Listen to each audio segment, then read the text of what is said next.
Assalamualaikum warahmatullahi wabarakatuh. Selamat pagi anak-anak, kembali lagi dengan Ibu ya, Ibu Tessa. Nah, kali ini kita tidak belajar tematik, tapi kita akan belajar bahasa Sunda. Oh iya, Ibu mau tahu dulu, bagaimana kabar kalian hari ini? Mudah-mudahan sehat ya, tetap semangat walau kalian hanya di rumah aja. Nah, kali ini pelajaran bahasa Sunda akan membahas mengenai kaulinan barudak. Nah, kaulinan barudak itu seperti apa? Oh iya, sebelum ke materi, diharapkan dalam pembelajaran kali ini kalian dapat mengetahui kaulinan barudak, kecap-kecap barang, melarapkeun kecap, dan membuat kalimat pangajak. Oke, nah supaya belajarnya lancar dan kalian bisa mengikuti dengan baik, coba kalian buka dulu buku bahasa Sundanya di pengajaran pertama, yaitu mengenai kaulinan barudak. Nah, di situ ada teks deskripsi mengenai jajampanan. Apa sih Bu jajampanan itu? Jajampanan itu kaulinan barudak atau permainan tradisional. Untuk lebih jelasnya, kalian bisa baca di buku di teks deskripsi tersebut. Namun, Ibu akan menjelaskan sedikit mengenai teks jajampanan. Nah, teks mengenai jajampanan. Jajampanan itu dimainkan oleh 3 orang. Nah, Ibu punya bapak-bapak buat mempraktekannya. Oke, boleh langsung.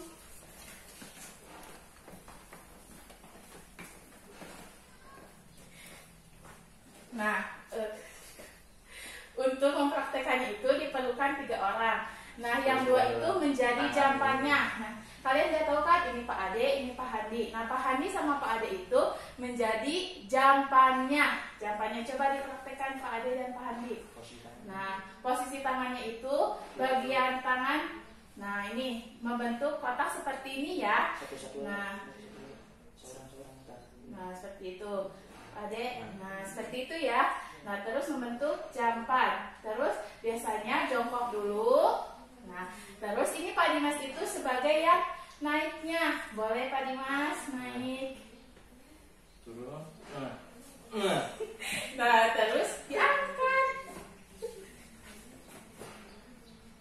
Nah, itu praktek jajampanannya ya. Jadi seperti itu.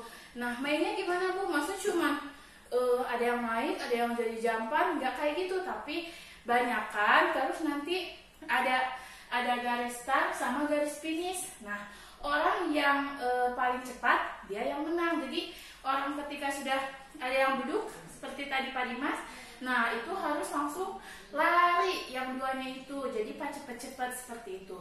Oke, semoga kalian mengerti. Nah, dibuka di halaman selanjutnya juga ada rupa-rupa kaulinan. Nah, macam-macam permainan tradisional. Nah, ada alung boyong, babangkongan, ada babandringan, cicinaan, kukudaan, dodombaan, jeblak panto, pakaian-pakaian agung, sasaling petan, ucing puntang, dan banyak lagi sebetulnya. Cuman yang ada di buku hanya itu. Babangkongan itu seperti apa Bu? Babangkongan itu jadi kayak kalian itu loncat-loncat kayak kodok seperti itu. Loncat-loncat kayak kodok. Nah, sama ada garis start sama garis finish. Selanjutnya ada babandringan. Babandringan itu biasanya bisa berupa katepel. Nah, soalnya banyak, ada beberapa versi, ada yang katepel atau yang karet ditarik. Terus kayak buat apa sih?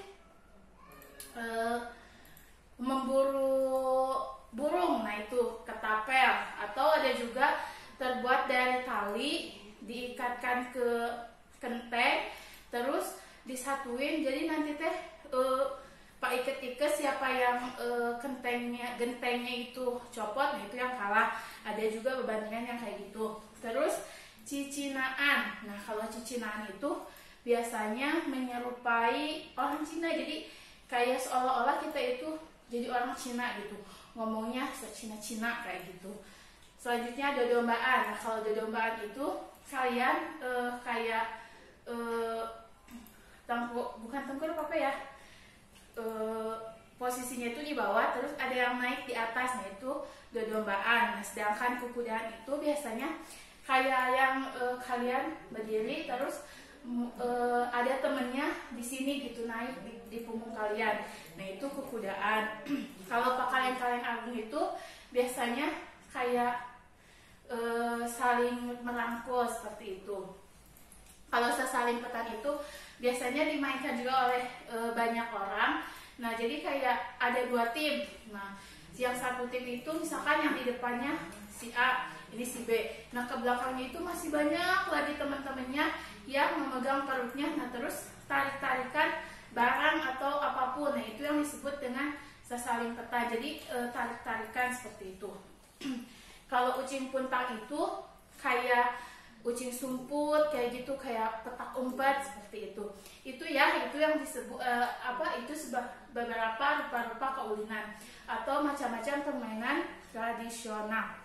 Nah, sekarang kira-kira kalian nonton ibu ada di mana nih?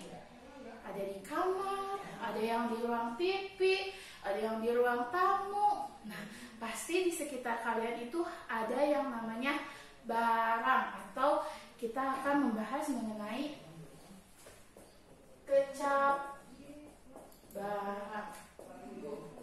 Nah, kecap barang. Apa sih Bu kecap barang itu? Kecap itu kata, barang itu ya barang. Jadi kata yang menunjukkan barang. Misalkan ini Ibu sedang memegang spidol. Nah, ini tuh kecap barang spidol. Nah, coba di sekitar kalian pasti ada barang. Misalkan ada kursi, ada pintu, ada meja, dan lain sebagainya. Itu yang disebut dengan kecap barang. Nah, coba Ibu mau tanya, kalian coba pergi ke dapur. Nah, di dapur itu ada apa aja ya? Kira-kira, nah, boleh kalian tuliskan ada barang apa aja di dapur ya, seperti itu.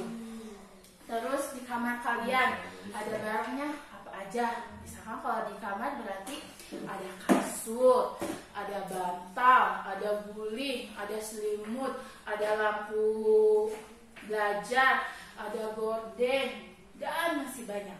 Ada pensil juga biasanya di kamar, ada tas.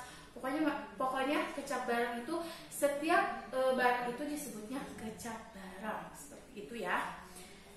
Nah, oh iya, kecap barang itu bukan hanya meja, kursi, laptop, dan lain sebagainya. Nah, kita nama hewan atau sebutan orang juga disebut dengan kecap barang. Contohnya apa? Kucing, sapi, jerapah. Nah, itu juga disebut dengan kecap barang. Terus sebutan orang atau sebutan jalma kalau bahasa Sundanya. Ada bapak, ibu, mama, mini, aki, dan lain sebagainya. Nah, itu disebutnya juga kecap barang. Oke, mengerti apa yang disebut kecap barang? Oke, kalian tulis, Ibu kan tadi suruh buat pergi ke dapur.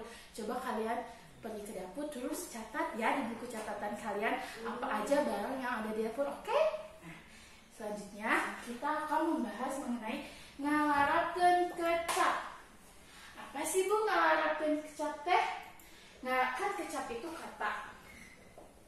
Nah, ngalarapkeun itu memasukkan kata ke dalam sebuah kalimat. Nah, contohnya hawu, laptop, sepeda. Ini yang disebut dengan kecap.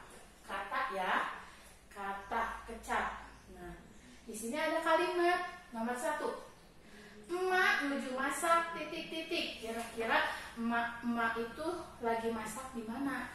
Lagi di laptop, di sepeda, atau di hawu? Kan kalau sepeda nggak mungkin, berarti yang cocok itu hawu. Nah, hawu itu apa? Kompor tradisional ya yang masih pakai kayu bakar. Selanjutnya yang nomor 2. Jam 7 ade geus cicing dihareupeun titik-titik keur diajar. Kita eliminasi yang ini hawu udah. Nah, berarti Jam 7 Ade kecicing di hareupeun sapeda atau laptop. Soalnya diajar.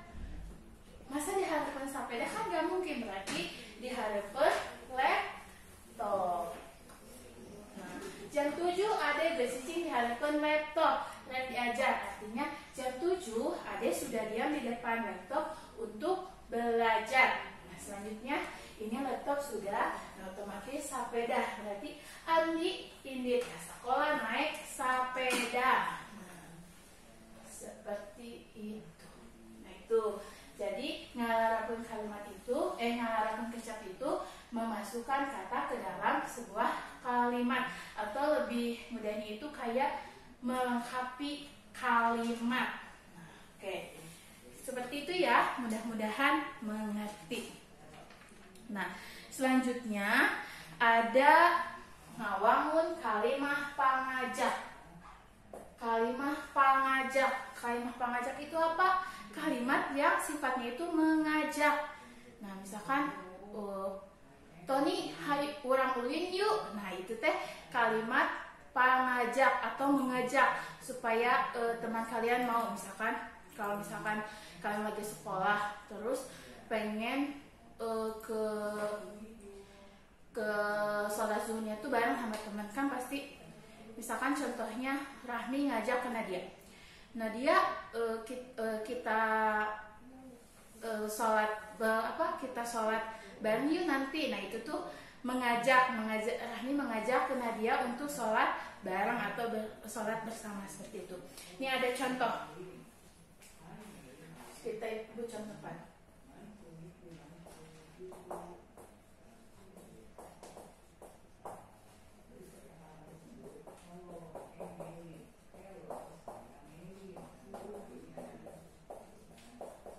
Nah, contohnya ini. Rahmi ngajak sholat bareng ke Nadia. Kalimat pengajaknya gimana? Nadia sholat bareng yuk. Nah, biasanya untuk kalimat pengajak itu ada tanda panyelup atau tanda seru. Jadi lebih ditekankan. Hei, barudak urang jajan yuk. Nah, itu disebut dengan kalimat pangajak. Nah, mudah-mudahan kalian mengerti ya mengenai ngalarakeun kecap barang dan kalimat pangajak. Oke. Nah, selain itu juga di buku halaman 6 ada yang namanya teks paguneman oorayan. Nah, boleh kalian baca dan boleh kalian praktekkan bersama adik, bersama teman-teman yang ada di rumah, di sekitar rumah kalian ya. Seperti itu, mudah-mudahan kalian mengerti apa yang Ibu jelaskan hari ini. Sekian pembelajaran bahasa Sunda hari ini. Semoga jangan lupa nanti tugasnya dikerjakan. Terima kasih. Wassalamualaikum warahmatullahi wabarakatuh.